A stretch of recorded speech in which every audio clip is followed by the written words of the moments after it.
நாங்கள் எடுத்து சென்று நாளை அதிகாலையில் மன்னார்குடியில் அடக்கம் செய்து கொள்கிறோம். இது எங்களது உடல், எங்களிடம் ஒப்படைங்கள் என்று கேட்டால் காவல்துறை அதிகாரிகள் சொல்லுகிறார்கள் டிஜிபியிடம் பேச வேண்டும், தமிழக அரசிடம் பேச வேண்டும் என்று. மத்திய அரசுக்கு எதிராகத்தான் இந்த விக்னேஷ் தற்கொலை செய்து கொண்டிருக்கிறார். ஆகவே மத்திய அரசுக்கு எதிரான போராட்டத்தை காவல்துறை காலகடத்துவதால் இன்றைக்கு தமிழக அரசுக்கு எதிராக இந்த போராட்டம் வலுக்கிறது. நான் இந்த நேரத்தில் டிஜிபியோடு தொடர்பு கொண்டு பேசினேன்.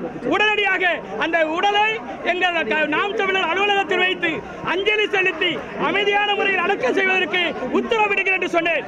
டிஜிபி சொல்லுகிறார் காவல் ஆணையரிடம் பேசுங்க, நான் முடிவெடுக்க முடியாது என்று சொல்லுகிறார். நியாயம்தானா? இந்த அலைகழிப்புகள் எதற்கு? திட்டமிட்டு தமிழக காவல்துறை தமிழக முதலமைச்சருக்கும் தமிழக அரசிற்கும் விவசாயிகளுக்கும் பிரச்சனையை தூண்டுகிறதா? அமைதி வழியில் போராட்டம் நடந்து கொண்டிருக்கிறது. இந்த போராட்டத்தை ஒடுக்குவதற்காக, தீவிரப்படுத்துவதற்காக காவல்துறையை தமிழக அரசுக்கு எதிராக செயல்படுகிறது. நான் குற்றம் சாட்ட விரும்புகிறேன். எங்களது உடன் நான் இந்த நேரத்தில் சொல்லுகிறேன், தலைவர்கள் அஞ்சலி செலுத்துவது வளசரவாக்கம் அலுவலகத்தில் இல்லை, இனி இந்த மருத்துவமனை வாயிலேயே நாளை காலை அஞ்சலி செலுத்துகிற நிகழ்ச்சி தொடரும். நமது சீமான் அவர்கள் அனுமதிக்க வேண்டும்.